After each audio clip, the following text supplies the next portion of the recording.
अस्सलाम वालेकुम and welcome back. हम लोग देख रहे हैं 48 लॉज ऑफ पावर क्या कहते हैं। इनकी खूबसूरती ये है कि हम इस नॉलेज को अच्छे काज के लिए इस्तेमाल कर सकते हैं। हम इन लॉज को किसी भी इंसान को मोटिवेट करने के लिए इस्तेमाल कर सकते हैं। इसके साथ साथ किसी भी बुरे इंसान से बचने के लिए हम इन लॉज का इस्तेमाल कर सकते हैं।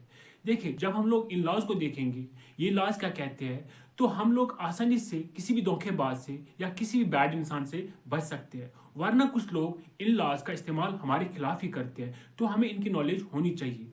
तो इन लॉज को हमें हमेशा अच्छे काज के लिए, अच्छे काम के लिए इस्तेमाल करना चाहिए। तो चलिए शुरू करते हैं आज की वीडियो।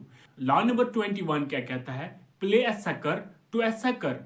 अगर आप वाकई पावर गेन करना चाहते हो, अगर आप रेस्पेक्ट हासिल करना चाहते हो, अगर आप चाहते हो कि लोग आपको सपोर्ट करें, तो सिंपली आप क्या करें, आप खुद को दूसरों के सामने इंटेलिजेंट दिखाने की कोशिश ना करें।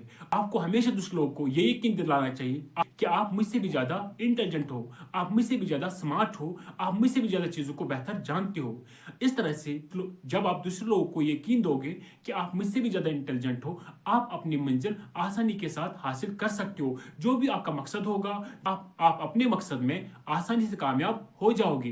वरना अगर आप दूसरे लोगों को ये दिखाओगे कि मैं आपसे भी ज्यादा इंटेलिजेंट हूं, मैं आपसे भी ज्यादा स्मार्ट हूं, मैं आपसे भी ज्यादा चीजों को जानता हूं, तो वो आप पे नजर रखेगा, वो हमेशा आप पे शक करेगा। इस तरह से जो आपका मकसद होगा, वो आपको आपके मकसद में कामयाब नहीं होने देगा। इसीलिए जब आप दूसरे लोगों को ये यकीन दिलाओगे कि आप मुझसे भी ज्यादा स्मार्ट हो, आप मुझसे भी ज्यादा इंटेलिजेंट हो, आप मुझसे भी ज्यादा सुपीरियर हो, इस तरह से वो अपना गार्ड वो हटा देंगे, वो आप पे कोई शक नहीं करेंगे। इस तरह से आप अपने मकसद में कामयाब हो जाओगे।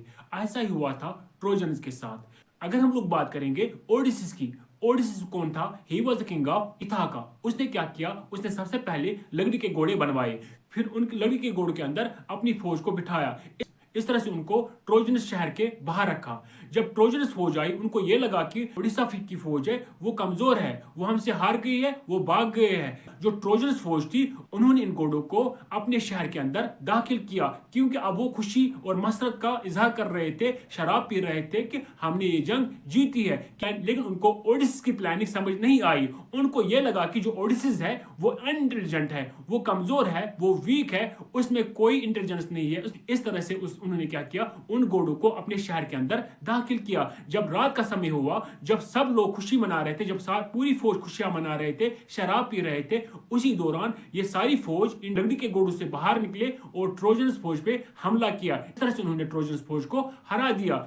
तो इस बात से यही साबित होता है कि तो जब हम दूसरे लोगों को ये दिखाते हैं कि मैं आपसे ज्यादा इंटेलिजेंट नहीं हूं, मैं आपसे ज्यादा स्मार्ट नहीं हूं, मैं आपसे ज्यादा सुपीरियर नहीं हूं, इस तरह से वो हमें अंडर एस्टिमेट करते हैं और हम पे कोई शक नहीं करते और हम लोग आसानी से अपने मकसद में कामयाब हो जाते हैं। तो इसीलिए हमें इस लॉ का भी सही से इस्तेमाल करना चाहिए। मिलते हैं अगली वीडियो में, तब तक के लिए अल्लाह हाफिज।